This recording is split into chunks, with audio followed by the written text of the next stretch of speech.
اسلام آباد کے نجی ہوٹل میں فیفن کے عہدیداران نے پریس کانفرنس سے خطاب کرتے ہوئے کہا کہ پارلیمانی کمیٹی برائے انتخابی اصلاحات کی جانب سے تجویز کردہ الیکشن بل 2017 کو مثبت پیش رفت قرار دیتے ہوئے اس بات پر زور دیا ہے کہ الیکشن کمیشن کو صحیح معنوں میں آزاد اور خود مختار بنانے کے لیے قانون کو مزید بہتر بنائے جانے کی اشد ضرورت ہے تاکہ آزادانہ انتخابات کا انعقاد ممکن ہو سکے۔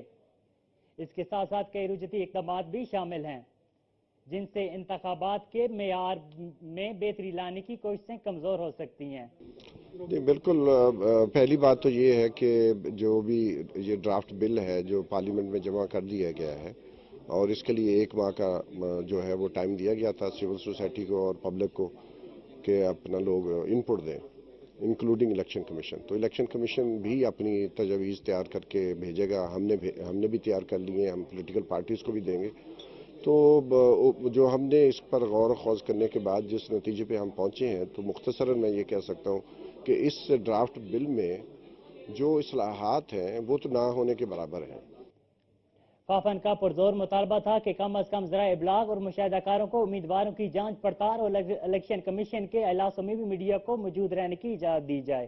دیکھیں، کمیٹی نے ایک ڈرافٹ الیکشن بل 2017 بنایا ہے اور اس کے لیے 1 مہینہ لوگوں کو دیا تھا۔ 19 جنوری کو یہ تاریخ ختم ہو رہی ہے جس پہ انہوں نے لوگوں کے کامنٹس مانگے تھے اور لوگوں کا فیڈ بیک مانگا تھا اپنے ڈرافٹ بل پہ۔ اس میں یقیناً کمیٹی نے اگر اسے اوپن کیا ہے تو وہ جو لوگوں کی سفارشات جائیں گی، فیڈ بیک جائے گا تو اس کو کنسیڈر ان کو کرنا چاہیے۔ کمزوریوں کے پیش نظر فافن نے پارلیمانی کمیٹی پر زور دیا ہے کہ موجودہ مسودے کو پارلیمان میں پیش کرنے سے قبل عوامی سفارشات کو زیر غور لایا جائے۔ انتخابی اصلاحات کے مسودے پر میڈیا، سول سوسائٹی اور فافن کے تحفظات دور کر کے صاف اور شفاف انتخابات کا انعقاد ممکن بنایا جا سکتا ہے۔